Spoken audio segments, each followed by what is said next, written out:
So I was gonna do a little video to kind of sum up a few things.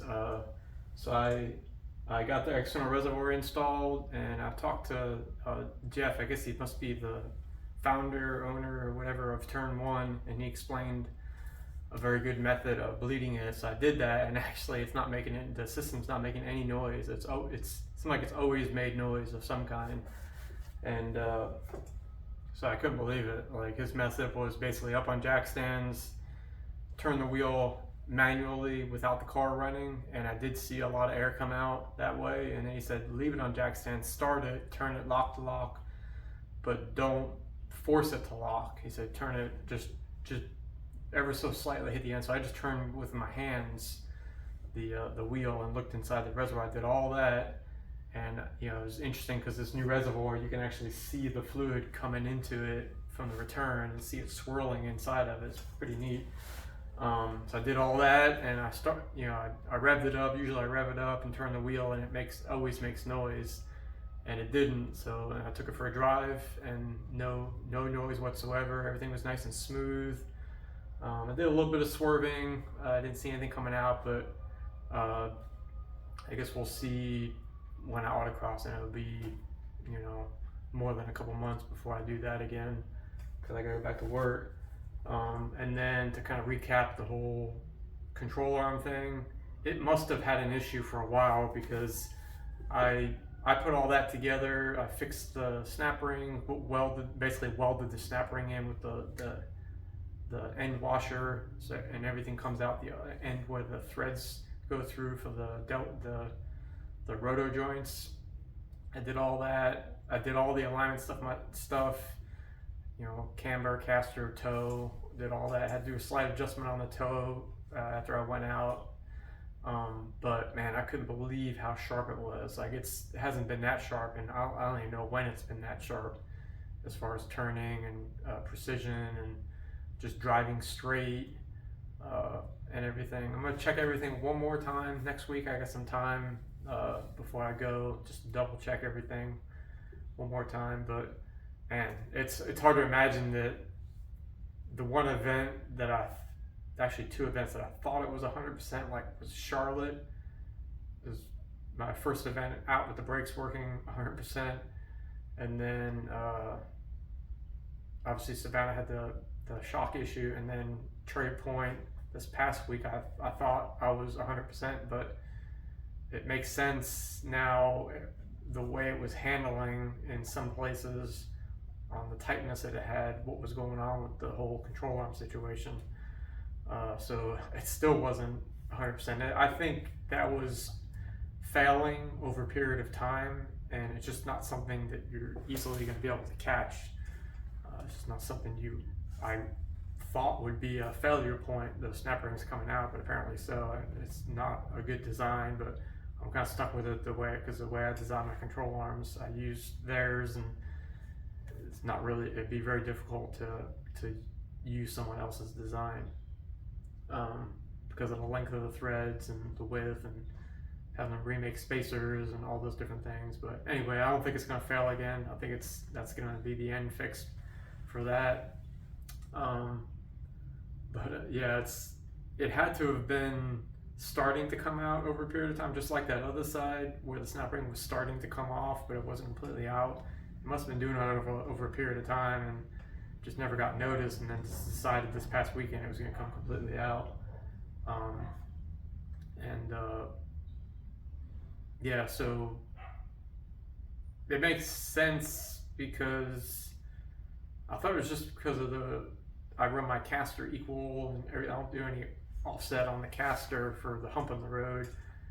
I thought it was making it have to turn the wheel in a particular lane, but apparently it was just because my roto joints were not happy in the car, because it doesn't really, you don't really have to move the wheel a whole heck of a lot right now with everything the way it is. And this is the first time I've done the whole alignment from one end to the other. I've never messed with the caster at home.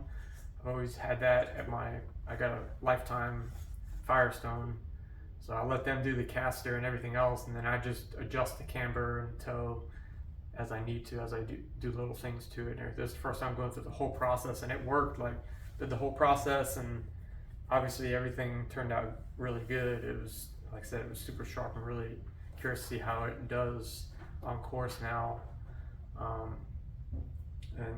I'm learning with the shock settings. Like, I have my shock settings basically what I race at as far as the compression, and I just have the rebound turned down, and it actually rides really good. It's a little stiff, but it's going to be a little stiff because it's got heavy springs in it and stuff like that. But as far as having to worry about turning the compression down again, I don't think I'm ever going to do that again. I'm just going to leave it basically right where I race it at. I might keep tweaking it up a little bit, just seeing what the limit is on it as far as ride, and then just tune it at the autocross events with the rebound and everything, which would be a whole lot easier than having to mess with everything, as long as I turn the right knob. Unlike Savannah, when I was turning the wrong knob on either side, so I was doing the opposite adjustment on either side of the car, which was a mess. But yeah, I'll show the system here. So this is the remote reservoir. It's using the same clamps as my Mighty Mouse catch can does. It's got the extra plug in it because it's designed to use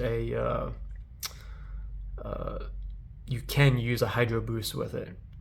So, but the only thing I might change is this fitting right here is a compression fitting, and I think that might have been leaking potentially on the drive. It was a little wet under there, but I'm not sure if I got it fully clean or not before I left. So I'm gonna keep an eye on that. So I might just actually flare that and put a real fitting on it, because it's never gonna go back the way it was, for sure. And then you got the feed line, which this was a pain in the neck. I should have just gotten the 6000 series PTFE line from Frigola instead of this cheaper. I got this because it doesn't have to be high pressure, and it's a braided, like a fabric braided, and it fought me the whole way. So I won't ever do that again. I thought I was saving some money, but that was a pain in the neck. And we got the fitting from I think it was LSX Solutions, something like that. So eventually I'll change the pressure line to one of those 6000 series lines as well, because they can handle the pressure. Get that factory line out of there. That will improve it even more. But everything fit in there really good, and it is higher than the reservoir is higher than the inlet of the pump right now, so I think that should work. It's got plenty of fluid. It took a ton of fluid, I think, with the big line and the bigger reservoir and everything. It's actually kind of interesting when you bleed this thing, because of where the line comes in at and exits at. You can look in the top and see the fluid actually swirling in there. You can see it spinning.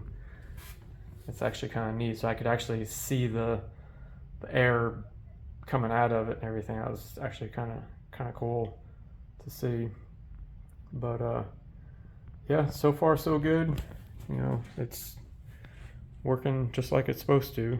So, but yeah, so that's a basic update on my adventure of an autocross season so far. I've really only got 2 events left. We're taking Belinda to Bristol for Evolution Driving School at the end of April, so we're going to miss an event at Darlington there, and then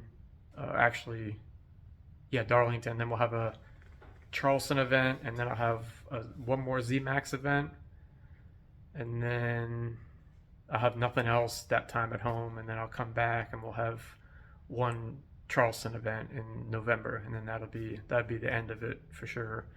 So it's been a bit of a trial with the whole brake fiasco and then the control arm thing and everything else. So it's been an adventure this season. So unfortunately I haven't learned a ton about the car. I mean, I learned a little bit, still learning like how to drive on these big tires and what it can do and everything, but I haven't had the car at 100%, so it's hard to learn when things aren't working properly. So, hopefully one of these days I'll have it where it should be, and we'll actually see what it can do as long as I can keep up with it and everything. I feel like that's always the problem, is keeping up with what it can do and everything. So yeah, I think that's about it. So appreciate anybody that's been watching the videos. I know I haven't done any of me actually working. It's really hard for me to do with my phone, and I don't really know how to edit and everything. So I just kind of mash these videos together on my phone. So anyway, I appreciate it, and have a good weekend.